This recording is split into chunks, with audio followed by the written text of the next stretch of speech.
Nako, mukhang tuloy na yung paglipat nitong si Ben Phillips dito sa Barangay Ginebra. Bago yan, shoutout muna sa ating taga-subaybay na si Katsakino Dukusin, si Jervin Cris, si Anthony Alon at Romeo Conchada at sa iba pa nating mga viewers.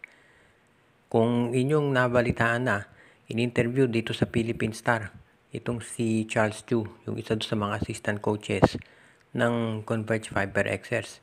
At sinabi niya na hindi raw niya mismo alam kung ano nangyayari dito sa negosasyon ni Ben Phillips at ng Converge. Matagal na kasing dapat naglaro itong si Ben Phillips sa Converge. Kung inyong matatandaan, ang mga press release noon ay sa Disyembre daw maglalaro itong si Ben Phillips. Pero ngayon Enero na at wala pa rin.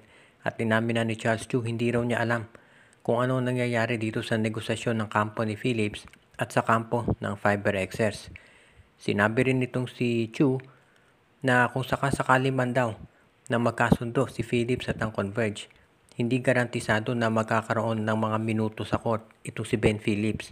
Dahil dito sa Commissioner's Cup, karamihan ng mga minuto ay nandito kay Dalio, yung kanilang import.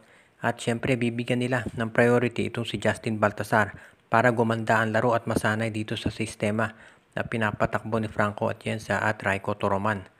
Ibig niya sabihin, hindi masyadong mabibigyan talaga ng minuto si Ben Phillips kahit na siya ay mapunta dito sa Fiber Xers. Dahil syempre nandiyan pa itong si Pau Villonar, pati na itong si Jeyo Ambohot. Itong si Patrick Magdenberg hindi na rin nabibigyan ng minuto at nabawasan din minuto itong si Brian Santos. So kung idadagdag mo pa si Ben Phillips at itong si Ronan Santos pa, talagang medyo masyado ng sabihin natin crowded yung front court nitong Fiber Xers. At yan papasok itong Barangay Ginebra. Dahil itong Barangay Ginebra, alam natin, gustong humanap ngayon ng kapalit ni Isaac Go.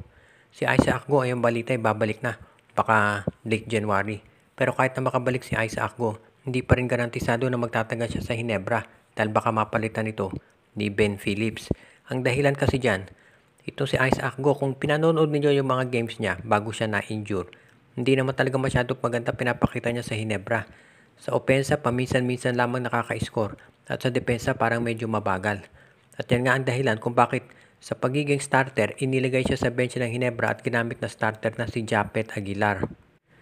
Kaya wag na tayong magtaka kung sakasakaling ganyan nga mangyari dito sa panig ng Ginebra at subukan na nilang kunin itong si Ben Phillips. Siyempre, hindi naman yan basta-basta pakakawalan nitong Converge Fiber Xers. Pero, sensible din naman itong Converge. Kung hindi nila magagamit si Ben Phillips, syempre, ibibigay nila yan doon sa team na nangangailangan ng big man, katulad ng Ginebra. Dahil, kapag ginawa nila yan, sigurado may makukuha naman silang kapalit. Posibleng first round draft pick ang ibigay ng Ginebra or di kaya naman isang guard na kinakailangan nitong Converge. For example, baka si Bon Pesumal, ibigay nila. Dahil ang Converge ngayon, hindi kinakailangan ng big man. Marami ng mga center at forward ang Fiber Xers. Ang mas kinakailangan nila ay yung mga guards na magagamit dito sa kanilang lineup. Kaya huwag na tayong magulat kung sakasakali nga na itong si Bon Pesumal o kaya si Jason David ang kunin nitong Fiber Xers kapalit nitong si Ben Phillips. Posible rin siyempre na pumasok pa yung ibang mga teams.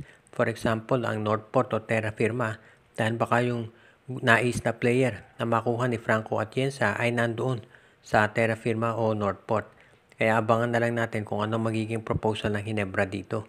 Ang maliwanag, base dito sa mga statements na lumalabas ng Converge, mukhang malaki ang tsansa na itong si Ben Phillips nga ay baka hindi magtagal dyan or baka tuluyan na i-trade at baka sa Ginebra ito na mapunta.